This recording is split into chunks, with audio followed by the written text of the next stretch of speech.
এই যে মিষ্টি মেয়েটাকে দেখছো, ছোট্ট, ওর নাম সূর্যদীপ্তা। খুব ইউনিক আর সুন্দর নাম নয়? ওর 2 দিন ধরে মুখে ভাত হয়েছিল।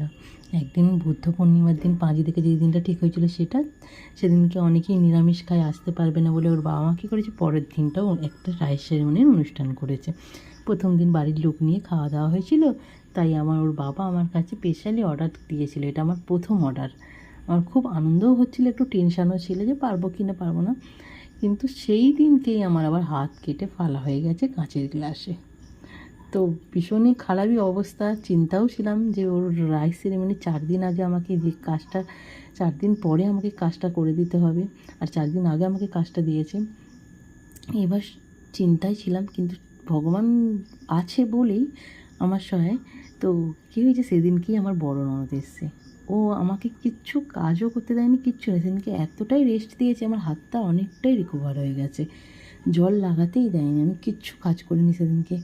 চিন্তায় ছিলাম একটা। তো ও এসে আমার এত উপকার করেছে। বলে না, বিপদের সময় যে পাশে থাকে, সাথে থাকে, তাকে কোনো দিন ভুলতে নেই। সত্যি তাই, মনে থাকবে। যতবার এই ভিডিওটা আমি দেখবো ততবার আমার মনে থাকবে যে ওই সময়টা তুই আমার পাশে ছিলিস সুস্মিতা, থ্যাংক ইউ। আর আমি থিমটা দিয়েছিলাম, গুরু পূর্ণিমা ছিল, আর মেয়ে মানেই এখন মা লক্ষ্মী। বাড়িতে, প্রতিটা বাড়িতেই মেয়েকে মা লক্ষ্মী হিসেবেই এখন রাখা হয়।